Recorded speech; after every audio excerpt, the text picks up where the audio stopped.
കുറച്ച് ദിവസമായി നമ്മളൊരു മിനി വ്ളോഗൊക്കെ ഇട്ടിട്ട് നാട്ടിൽ നിന്ന് കാസർഗോഡേക്ക് വന്നതിൻ്റെ ഒരു തിരക്കും കാര്യങ്ങളിലൊക്കെ ആയി പോയിട്ടോ. പിന്നെ വീഡിയോ എടുക്കാനുള്ള ഒരു ഗ്യാപ്പൊന്നും കിട്ടിയില്ല. രാവിലെ ഡ്യൂട്ടിക്ക് പോകാൻ വേണ്ടിയിട്ട് ഇറങ്ങിയതാണ് കേട്ടോ. കണ്ടക്ടർ ഡ്യൂട്ടിയാണ്. രാവിലെ ഞങ്ങൾ എഴുന്നേറ്റ് ഒപ്പം തന്നെ 2 കുട്ടികളും എഴുന്നേറ്റു. അഫയ്ക്ക് ഉമ്മയൊക്കെ കൊടുത്ത് പോയിട്ടുണ്ട്. നിതിമോളാണെങ്കിൽ ആ മുമ്പസ്ത് ഇങ്ങനെ തലയും വെച്ച് കിടക്കുന്നുണ്ട് കേട്ടോ. അങ്ങനെ പോയി. പിന്നെ ഇതേ നമ്മൾ ചായക്കുള്ള പരിപാടി നോക്കുകയാണ്. ഇന്നലത്തെ ബീഫ് കറി ഉണ്ടായിരുന്നു കേട്ടോ. അതൊന്ന് ചൂടാക്കി വെച്ചു. പിന്നെ പത്തിരി ഉണ്ടാക്കാമെന്ന് ഓർത്തു. അപ്പോൾ ഉമ്മയാണെങ്കിൽ വാട്ടിക്കുഴച്ച് റെഡിയാക്കി തന്നു. പിന്നെ ഞാൻ അതേ ചുട്ടെടുക്കുന്നുണ്ട്. അങ്ങനെ പത്തിരിയൊക്കെ ഉണ്ടാക്കി കഴിച്ചു. നിധിക്കുട്ടിക്ക് ഫുഡൊക്കെ കൊടുത്തു. അങ്ങനെ നമുക്കിന്ന് മീൻ കിട്ടിയിട്ടുണ്ടായിരുന്നു. കിളിമീനാണ്. അതൊന്ന് കറി വെച്ച് കുറച്ച് പൊരിക്കാനും എടുത്ത് മാറ്റി വെച്ചിട്ടുണ്ടായിരുന്നു കേട്ടോ.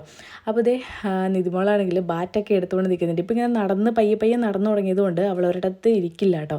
എപ്പോഴും ഇങ്ങനെ നടക്കണം അവൾക്ക്. ചില സമയത്ത് ഇങ്ങനെ കുറേ നടന്ന് പോയി കഴിയുമ്പോഴത്തേക്ക് ഒന്ന് വീഴും കേട്ടോ.